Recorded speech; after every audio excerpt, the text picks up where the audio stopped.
Okay, I'm Fabrizio, and now I'm going to present a paper that is joint work with Foscolo Reggian and Daniele Palombi. This paper is, if you want, if you wish, a continuation of my paper with David Spivak on guarded nets. If you missed that paper, there's a video I posted and you can find it on Archive. But basically the idea is that in that paper we were able to describe guarded nets using functors from free symmetric strict monoidal categories to spans and sets and partial functions. In this paper we showed that actually if you relax the requirement on these kinds of functors, you can get interesting extensions of petronets. So the thing we were looking into were petronets for a biological kind of process like biochemistry, these kind of things. And indeed you can use a petronet to represent chemical reaction. A chemical reaction is indeed distributed kind of system. It's a concurrent system because you can have multiple reactions happening at the same time in the same environment. And indeed, you can represent this in a petronet. So you say that places are like representing the kind of molecules or elements you have around, and transitions are chemical reactions. So you see, for instance, in here, this transition takes in ATP and water and produces ADP and a phosphorus ion. Now, the important thing to know is that actually in real biochemistry, these reactions are often mediated by enzymes. So basically in our body there are chemicals that go around, or proteins or stuff that stick to some components and transform them. And some of these kind of enzymes tend to break down over time. So actually, this transition here will not be able to fire forever because at some point the stuff in the environment that makes it possible will break down. And some people believe this is one of the reasons for aging and stuff like that. But I mean, we are not biochemists, but we were curious to see if we can model this mathematically. And indeed we can. And basically what we thought is we just add what we call mana to a transition. We borrowed this term from Magic the Gathering, the famous collectible cards game, where basically you need mana to cast spells. So you need to provide some energy to be able to play the cards. And in here it's very similar. We are basically artificially adding a new place to our transition, and it's like giving a transition, some life points. And every time the transition fire, it consumes mana, and when this goes to 0, you see that the transition is not enabled anymore, so the transition cannot happen anymore. And now we said, okay, cool, can we describe this somehow categorically? Like, can we use our categorical findings to correctly represent this? And the answer is yes, we can. Yeah, I mean, for whoever missed the first part of the paper, the idea is that we can, like the other paper I presented, sorry, the idea is that we can link nets to monoidal categories. In this case, we are using commutative monoidal categories, like John Baez group does. And the idea is that a commutative monoidal category is a monoidal category where you have symmetries, but these symmetries are trivial. These symmetries are all identities. So you see that the idea is that we use a petronet to generate commutative monoidal category. We use the places of a net to generate the objects of the category, and the transitions of the net to generate the morphisms. So you see up here, you can see a possible execution of a net. You have these tokens in these places that get consumed. And the marking of the net, so the overall distribution of token, corresponds to an object in the monoidal category. And as soon as you fire transitions, this amounts to apply generating morphisms. And so you see that a morphism in the commutative monoidal category represents a possible way to execute the net from one marking to the other. Okay, so we have this, and now we give a description of this mana thing that we did. And it's actually very, very easy, because if you think about it, everything that we are doing is we are just adding a new place for each net. So you see that given a net, that is this thing here, we consider C of n, so the commutative monoidal category built on n. And now we use this to create a new commutative monoidal category that we call C mana. And basically this is again free, and the generating objects are just the generating objects of C of n, so the places of n, plus the transitions of n. So we are introducing a new generating place, a new generating object for each transition. And for a generating morphism that goes from A1 AN to B1 BM, call it U, this is a morphism in Cn. In Cm of n, we are adding the very same morphism, but we are adding a U here on the left. So we are saying now this thing needs a token of type U to fire. So we need to consume one mana of type U.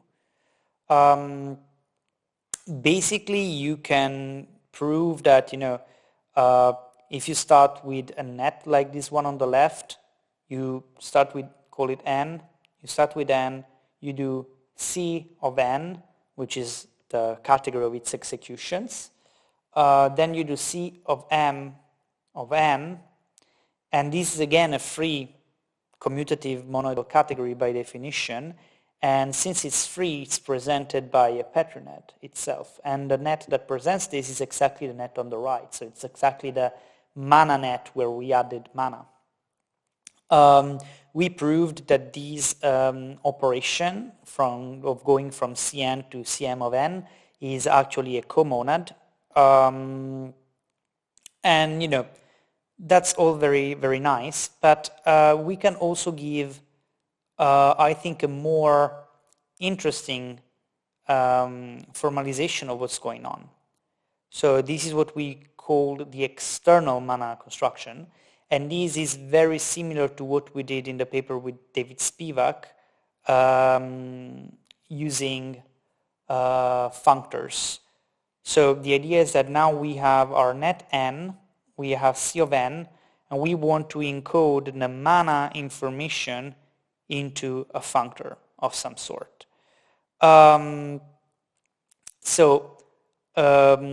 In here, this is, if you watched the last video, you already know this. Basically, we can create a category where objects are couples of this form, where n is a Petri net and n sharp is a functor. In this paper, this functor goes from the commutative strict monoidal category built from n to a semantics, where this is any symmetric monoidal category you like. In the old paper with David, actually we were generating the free symmetric monoidal category, not the free commutative monoidal category. As I already said in the other video, there are a lot of different ways of generating flavors of monoidal categories from Petri nets. But in this case, basically we say that this m sharp is a functor from C of n to S, which is lax.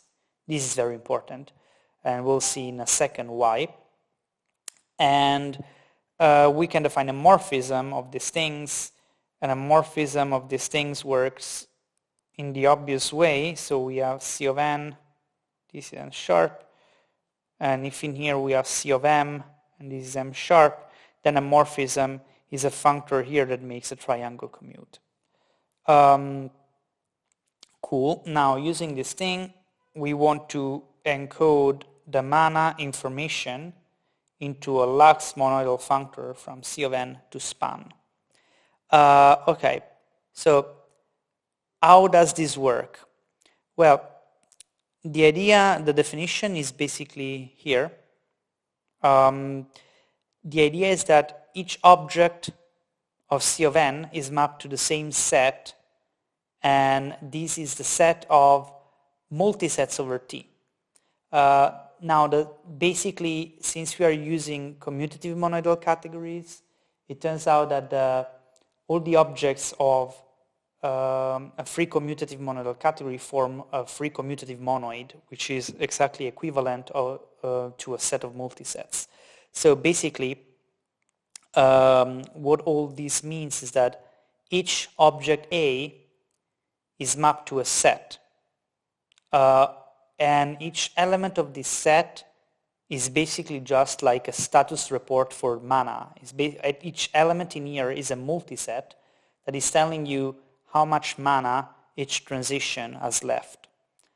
And a morphism that goes from A to B in C of n is mapped to this span here. And this span is basically doing the following thing, is considering how many transitions are being used in F, so how many generating morphisms are being used in F, and it's detracting those morphisms from the tokens in A, basically. So this span is basically saying that if in here we have a multiset that is counting the mana and we want to apply this F here, then we can apply it, sorry, F is here. We can apply this only if we have enough mana around. That is the main idea. And I think there is a very good intuition of why this functor has to be lax monoidal. Actually, if I remember correctly, this is lax monoidal lax even.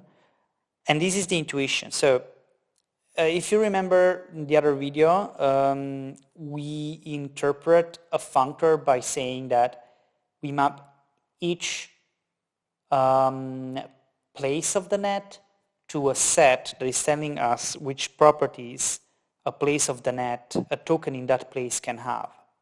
And in this case, the property corresponds to a global view of the world. So, for instance, in here we have a net, Petronet with two tokens, and these two tokens are endowed with a property that is an element of TE+, so it's a multiset. So it's a global view of the net. This token is saying, I know that U has 3 mana left and V has 0 mana left. This one is saying, I know that U has 1 mana left and V has 8 mana left.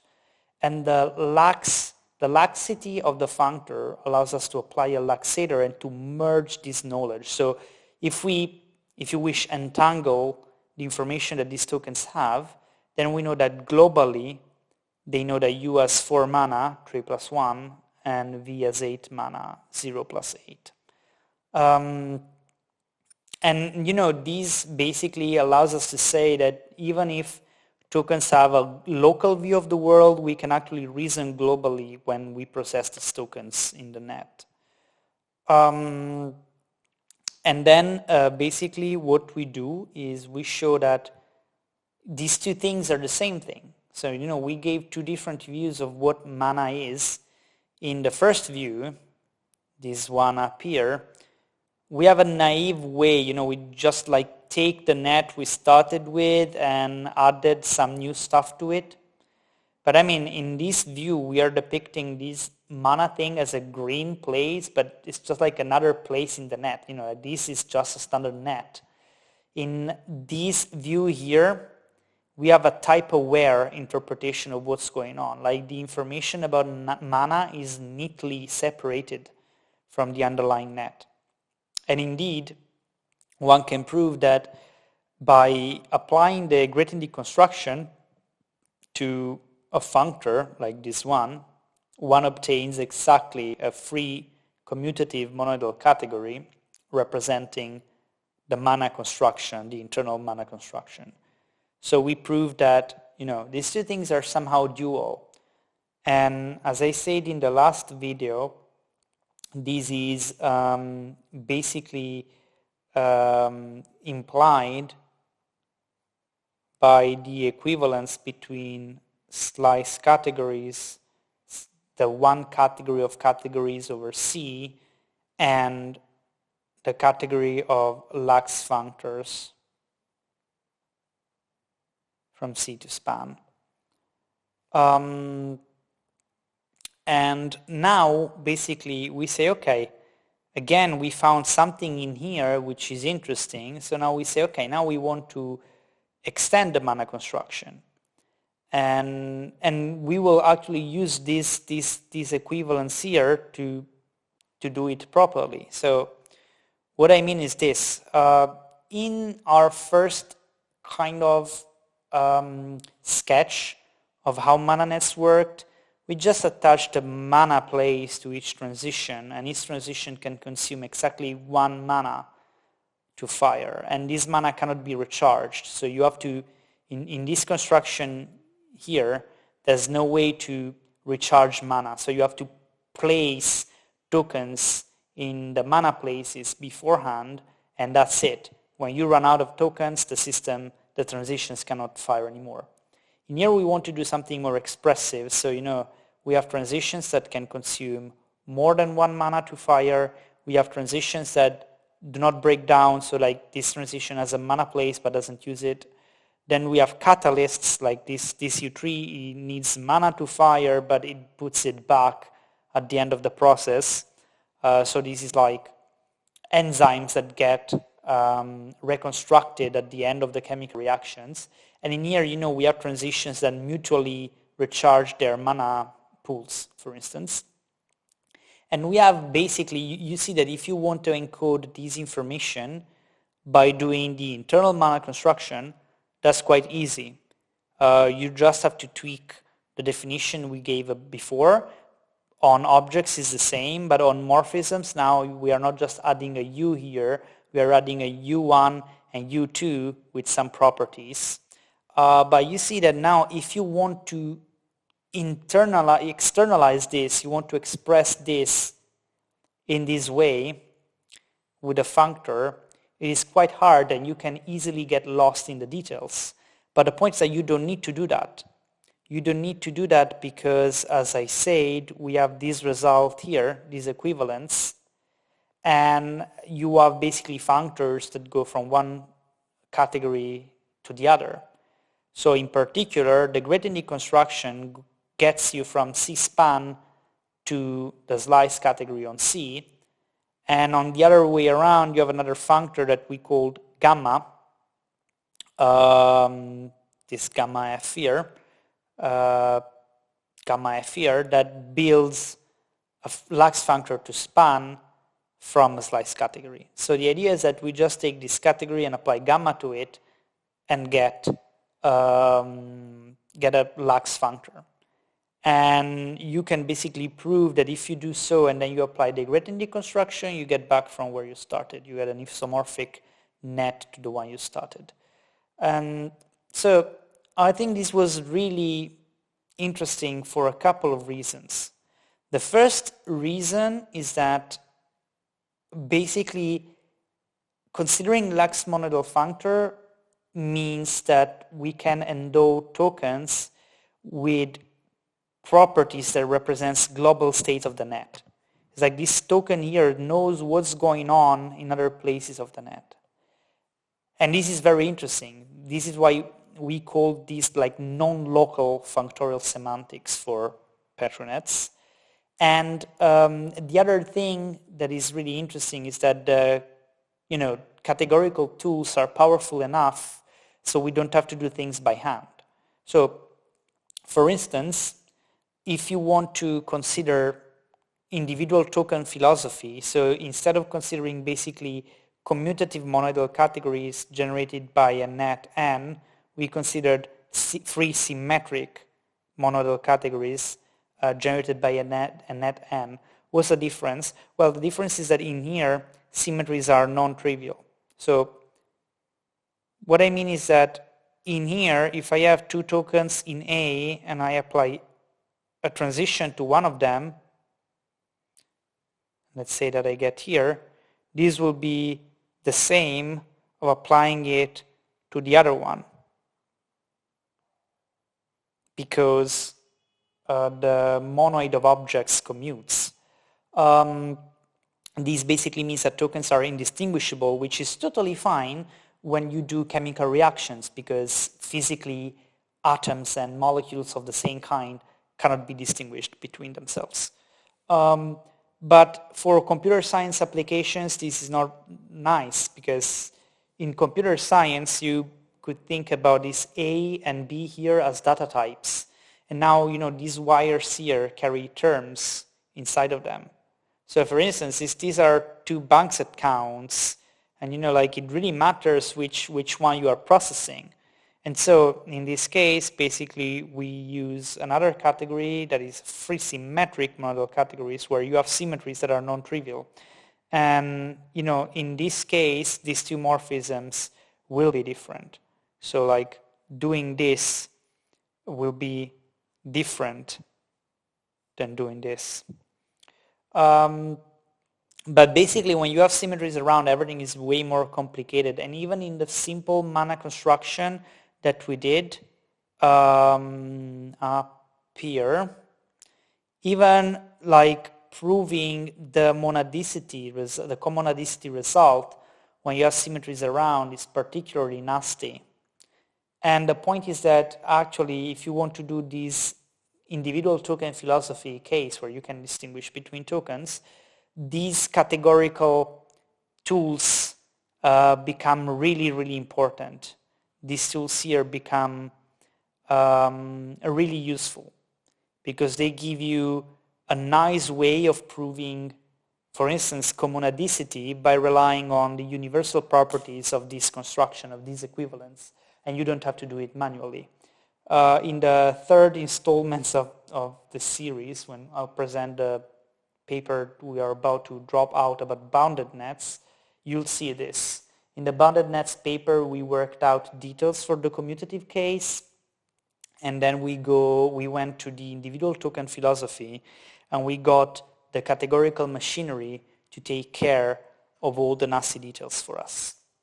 So as I already said, I think we're just scratching the surface here, and basically these equivalents here, when C is some flavor of free monoidal category, is, in our opinion, super duper important to study and classify extensions of Petri nets.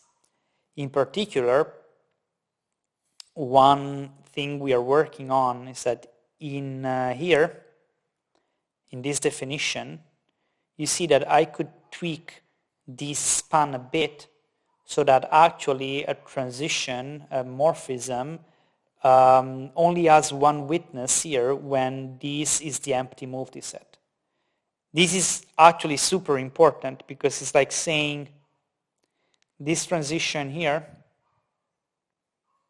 can fire only when there are no tokens in here. And this is important because it really tells us that, if I define this sort of strange functor, strange flavor of monoidal functor, Lux functor to span, and then I do the gradient deconstruction on it,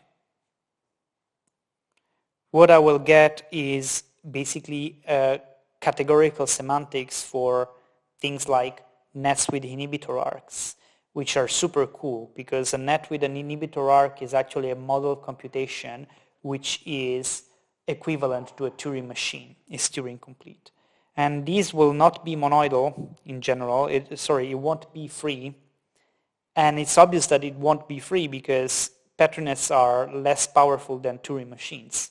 So, a monoidal power category will not be the right semantics to them. And in principle, I have no clue of what the semantics of a net with inhibitor arcs may look like. But the problem is that the point is that I don't have to know. even if I have no intuition here, I can easily use this to derive a semantics. And this is actually a matter of current work. But I hope that you can see why we think that this kind of stuff is really, really exciting at the moment. Okay, I think I went on for too long, so I'll stop it here. But thank you everyone for your time, and I hope you enjoyed this. See you. Thank you.